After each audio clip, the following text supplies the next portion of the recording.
এই আহমদুল্লাহরা হলো পাবলিককে ধোঁকা দিয়ে বোকা বানায়। কথিত এই ভণ্ড কেন যে শেখ আহমদুল্লাহর পিছনে পড়লেন ভাই, এই বিষয়টা আমার কোনোভাবেই মাথায় ধরছে না। একবার ভাবুন তো, শেখ আহমদুল্লাহ আস-সুন্নাহ ফাউন্ডেশন জনকল্যাণমূলক কাজের কথা বলে কোটি কোটি টাকা হাতিয়ে নিচ্ছে, এমন অভিযোগ তার বিরুদ্ধে ইতিপূর্বে আমরা নিজু মজুমদারকে করতে দেখেছিলাম। যদিও সে সরাসরিভাবে অভিযোগ করেনি, তবে সেই হিসাবটা চেয়েছিল।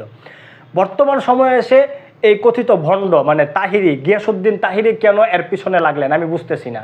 নীরবে দেখবেন টাকা কোটি কোটি টাকা ঢুকাইতেছে, ঢুকাইয়া তাদের প্রতিষ্ঠান তারা করতেছে, পাবলিকের ক্ষতি করতেছে। তিনি স্পষ্টই বলতেছেন যে জাতিকে বোকা বানিয়ে ধোঁকা দিয়ে শেখ আহমদুল্লাহর আস-সুন্নাহ ফাউন্ডেশন একটা অংশ জনকল্যাণমূলক কাজে ব্যয় করলেও দ্বিতীয় ভাগ বা দুইটা অংশ স্পষ্টই হাতিয়ে নিচ্ছে, নিজের প্রতিষ্ঠান করার জন্য এই সমস্ত কাজ করছে। 3 ভাগের 1 ভাগ পাবলিকে দান করে আর 2 ভাগ দিয়া তারা আত্মসামাজিকতার নামে তাদের আকীদাগুলো প্রমোট করতেছে বাংলাদেশে।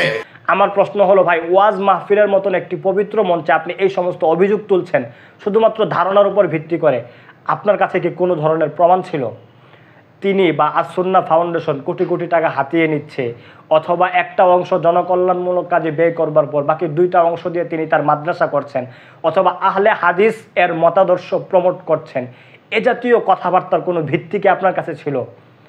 ওয়াজ মাহফিলের মতন মঞ্চে ভিত্তিহীন কথাবার্তা বলেন, লজ্জা করে না?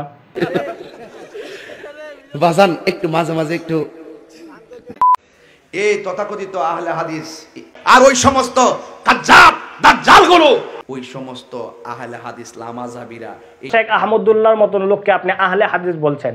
ভাই আমি তাকে নির্দিষ্ট কোনো ঘরানারও বলছি না। আপনার প্রতি আমার প্রশ্ন থাকবে, আপনি যে আহলে হাদিস বলছেন, এই আহলে হাদিস বলার পিছনের আসল কারণটা কি? অথবা তিনি আহলে হাদিস এই মর্মে শতভাগ সুনিশ্চিত কোনো প্রমাণ আপনি দিতে পারবেন?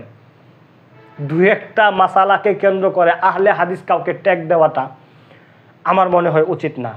তাছাড়া আহলে হাদিস লোকেরাও শেখ আহমদুল্লাহকে দেওবন্দি অথবা বিভিন্ন সময়ে বিদআতি বলে ফতোয়া দেয়, আর আমরাও যদি তাকে আহলে হাদিস বইলা ফতোয়া দেই, আমার মনে হয় এখানে এসে আসলে ভারসাম্য রক্ষা হলো না, এটা উচিত না।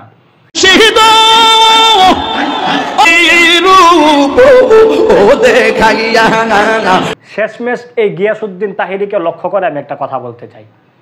আপনি মনে রাখবেন, কুকুরকে যদি প্রশ্ন করা হয় যে তুই ঘেউ ঘেউ করে কি পাইলি, সে সর্বোচ্চ উত্তর দিতে পারবে একটা রুটি পাইছি। আমাদের সমাজে দুপায়াও কিছু কুকুর আছে মানুষরূপী, এদেরকেও যদি প্রশ্ন করা হয় যে ভাই তোরা অন্যের পিছনে ঘেউ ঘেউ করে কি পেলি, সর্বোচ্চ বলবে হাত পাইতা জিলাপি পাইছি। গিয়াসউদ্দিন তাহিরির বাস্তবতাও এমনই, এর চেয়ে বেশি কিছু না। পাগলা তিতা মিডা বুঝে না, পাগলারে জিলাপি দিও না।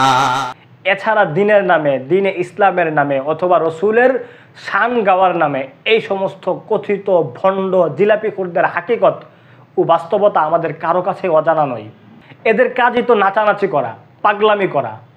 এরা তো কোনোদিনও ভালো কাজ করেনি, করবেও না, করতে পারবেও না, সক্ষমতা নাই। সেই রূপের ঝলক তাহিরের, সেই রূপের ঝলক তাহিরের কি अदावत मुझसे क्यों इतनी, मैं तो कुरान का दाई हूँ, रसूलुल्लाह का वारिस, सहाबा का सिपाही हूँ। मुझे है कुफर से नफरत, मैं तो हक का फिदाई हूँ, जमाने के हर एक जालिम